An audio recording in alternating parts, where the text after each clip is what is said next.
আজকের নারী সমাজরা যেভাবে মানুষকে বিভ্রান্ত ছড়াইছে, ইসলামকে ধ্বংস করার জন্য ষড়যন্ত্র করছে, এই সমস্ত নারীদেরকে বলবো, নেতৃত্ব দেওয়ার মতো লক্ষ লক্ষ পুরুষ আছে দুনিয়ার ভিতরে, আপনার মতো নারীর নেতৃত্ব দিতে হবে না। তোমাদেরকে বলা হয়েছে তোমরা পদ্মাশীল ভাবে চলাফেরা থাকো, করো, পদ্মাশীল ভাবে থাকো।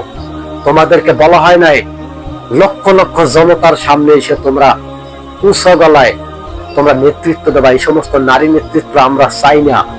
বাংলাদেশ কিন্তু এই এর জন্য স্বাধীন করা হয় নাই। আমরা চাই না দ্বিতীয় কোনো নারী কোনো সংসদনে বসে মাথায় কাপড় ছাড়া বাংলাদেশটাকে ইসলাম বিরোধী রাষ্ট্রের দিকে পরিকল্পনা করে। তবে কিন্তু আমরা কিন্তু ছেড়ে কথা বলবো না। যদি কোনো পার্লামেন্টের ভিতরে কোনো নারীরা ইসলামকে ষড়যন্ত্র করার জন্য পরিকল্পনা করে, এই স্পষ্ট জেনে নাও ওই নারীর বিরুদ্ধে মামলা হবে। ওই নারীর বিরুদ্ধে বাংলার 18 কোটি মানুষ মামলা করে দেব। আজকে নারীদেরকে সাবধান করে দিই, যে সমস্ত নারীরা লক্ষ লক্ষ মানুষের সামনে নেতৃত্ব দিতে তোমরা উঠে পড়ে লেগেছো, তোমরা মুসলিমকে পায়ের তলায় দাবিয়ে দিতে চাইতেছো, তোমাদেরকে স্পষ্ট জানিয়ে দিই, নবীজি সাল্লাল্লাহু আলাইহি সাল্লাম কিন্তু অসংখ্য নারীদেরকে দেখাইছে জাহান্নামের ভিতরে। নবীজি সাল্লাল্লাহু আলাইহি সাল্লাম জাহান্নাম জান্নাতের ভিতরে ঘুরে আইছে, দেখে আইছে নারীরা জাহান্নামের ভিতরে ধাউ ধাউ করে আগুনের ভিতরে চলছে। আর এই সমস্ত নারীরাও সেই জাহান্নামের দিকে তারা কিন্তু ঝুঁকছে। এই নারীদের যদি গার্জিয়ান না থাকে, এই নারীদেরকে এই স্পষ্ট জানিয়ে দেব, গার্জিয়ানহীন কোনো নারী সমাজ বাংলাদেশটাকে অস্থিতিশীল করতে পারবে না।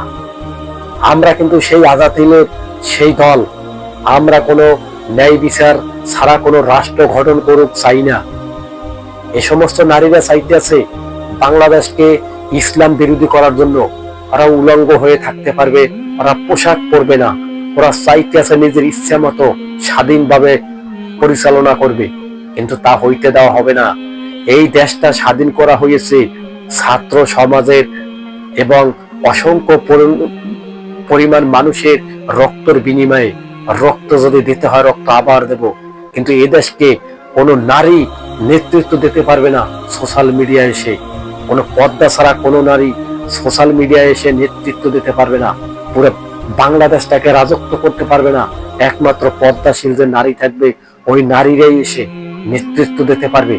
তবে ইতিও কোনো জায়েজ আছে কি নাই তাও আপনাদেরকে আগামীকালকে জানিয়ে দেওয়া হবে।